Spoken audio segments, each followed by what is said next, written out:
Which should be... Do a brick, I'll do a...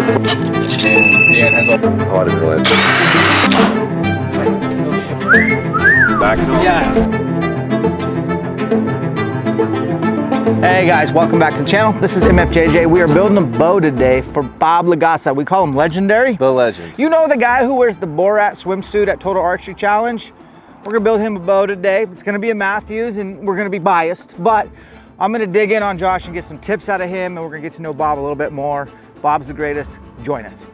All right, let's go through what Bob picked out. You picked this out, right? I did, yeah. Low Pro Detach. Yes. Ooh, EXO, engaged leg limbs. Now, We're using his old sight, but bridge locking it. Yeah. Bridge locking your old sight now. This is for 3D shooting. Yeah. I like to use a single pin, just dialing and getting exact. Integrated MX2. I did switch to this and I am not looking back. Okay.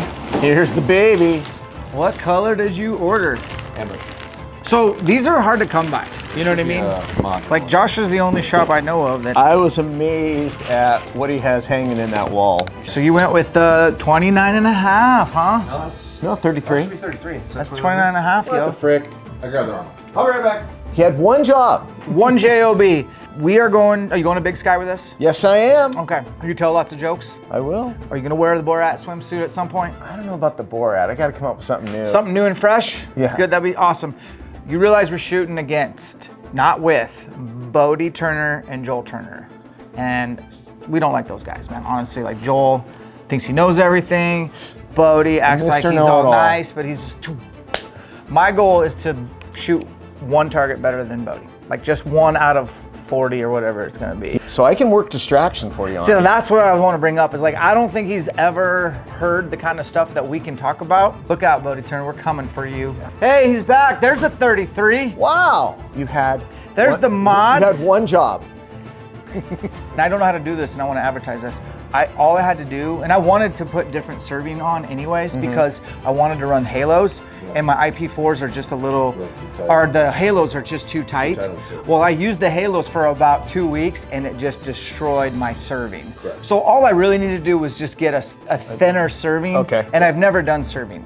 Yeah, for standard Nock fit, these are fine. But Yeah. for like actual lighted Nocks that run a little smaller, you have to resurface. So when I get my next Yeah. 29 and a half, I order one as a backup bow. I want to make it my primary. I'm going to have Josh, the first thing I'm having to do is redo the center serving. Yeah, and it'll make a good video too, because I'm doing one as well, talking about Nock fit and how it should fit. Fitment. And so yeah, Fitment. I love saying do that up word. on the serving tool and lay it That's out. what because I really want to run This is what a good halons fit is. or halos. This is what a good fit is. This is what a good fit is not. Yeah. You should be able to take a loose knock and move it without it moving your string. So if you touch your knock and like your peep's starting to move a little bit when you do it, that's too tight here. And you watch that, you see how it's moving? Yeah. It's too tight, Okay. right? It moves, but not enough. Like this should free float. So like It chewed my serving up like Really? that in just a couple weeks. this. Oh. So now it's still moving a little bit, but not nearly as much. This is still a little tight. So this should really be smaller. We're gonna put a new serving on here, get it down a little bit thinner. Just looking at some of the different knocks that we had, especially with the lighted knocks, a little bit too tight. And as Dan was saying, he went through a serving pretty quick when he switched to a different knock. Yeah. IP4s and 5s from AE are my favorite. They are a little tight, like Josh said, but fine. And that's what I like. And then when I ran the halos, it literally was just a couple weeks and I started getting separation and then that's all she wrote. So that's why I switched out my string. My string's great, I probably need to reserve it and I don't know how to do that by hand. I've seen Josh do it on the machine and I know why he wants to use the machine. He's literally gonna go, he'll go like you're tying in a peep. Yeah. He'll go around, backside and then makes that sound and done. It's pretty cool. What sound was that? So at some point, and I don't want to be rude to the people who own this company, your serving's too big. Like it's too big for almost every size of knock that fits on there. Whatever size of diameter you're using here, drop a size please. Pretty please, that's all I'm saying. Like you're thinking Like, I'm 113 to 111. I think they're using 21 or 25 on here, Yeah. personally. And I'm gonna use 18, and because you're using lighted knocks, I'm not gonna put a tail under it. Okay. Because if you do it really You'll tight show us with what no that tail, means. yeah. So it's just the diameter of the material, I just gotta find the right spool here. But give these guys the numbers if you are going It's to use probably like, well, you're Nick like said 109 to 113. 109 to 113. I mean, if I'm measuring my own, which I don't remember. But I like a knock. knock. The knock is cool. Yeah, so 1.9 to 110 is real common. 1.9 to 113. I'm moving into position to learn. That's all I'm doing. I'm just. You see it there? I'm sorry, I'm gonna block his view. Can you see that? Yes. Right? Yep. Okay, so that's where we started from. So I am going to simply go over the top of it. How many times? 3, 4, 5, 6, 7, 8, 9, 10. That's pro. And if you have the right equipment, it's that fast to do a center serving. Oh, and then you break it. You gotta redo it. That's right, take 2. Take 2. What did you just say? I think this is a super overlooked step, is thinking about Nock Fitment. Nick Fisher really opened my eyes up to it, and then Josh kind of nonchalantly came in here one day and showed me all this, and I was like, oh wow. So the details matter, and it's pretty cool watching Josh do this right now. So he's getting it all set up.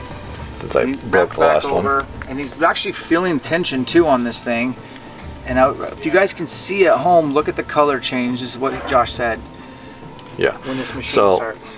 Lighter, darker. And once it starts rolling here, it looks basically black. Yeah. But it's not black here. If you get it tight, it'll turn black.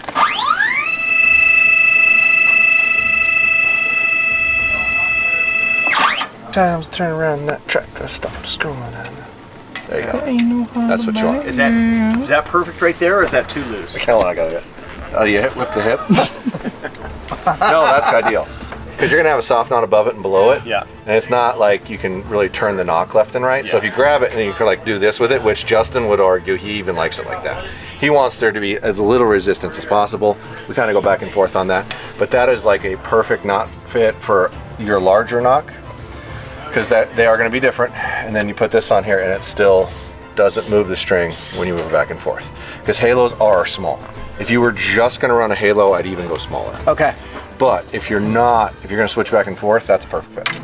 And listening to the big freaking battery. Carry this bad boy. What's his holding weight? It's 10 pounds. Right now, it's peaking at like 59 and a half, so I'll have to crank it back up. Now let me go with that for right now. Okay. I haven't shot it. Since it's in here, That's a good idea. Start line. check the timing. Yeah, Ooh. definitely Look feel at how perfect that timing is.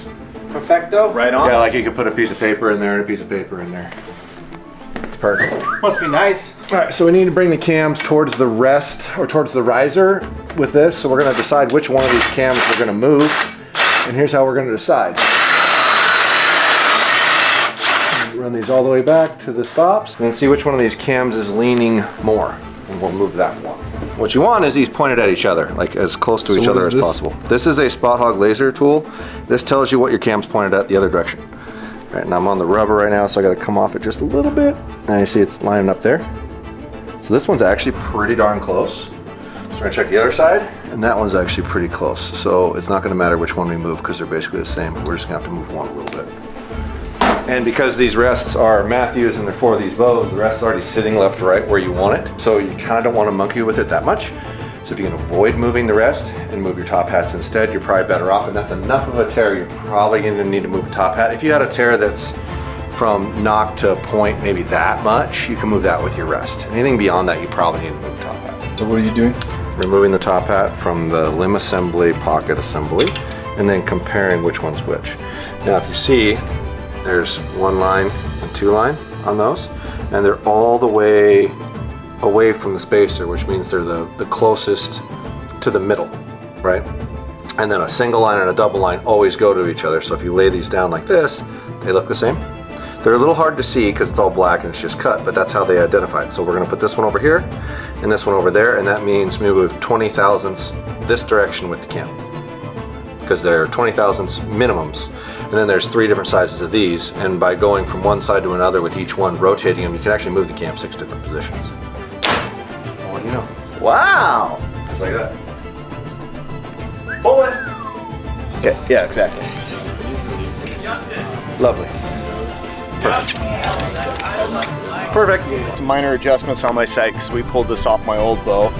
It's a single pin slider that I like to use for 3D shoots. So I'm going to use this bow for both 3D and elk hunting this year.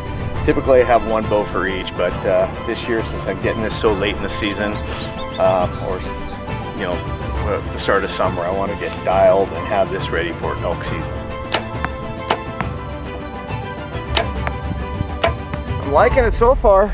It's quiet. Yeah, quiet. Guys, I hope you enjoyed that episode. It's good to see Bob. He's going to be running for president in 2024, and you're going to see more of him at TAC. One of my favorite dudes, Josh, always dropping that knowledge. I love the guy, and I think he's a wizard, and hopefully you learn more. We appreciate support. Smash that sub. We'll bring you more content. Separations in the preparation. We'll catch you on the next one.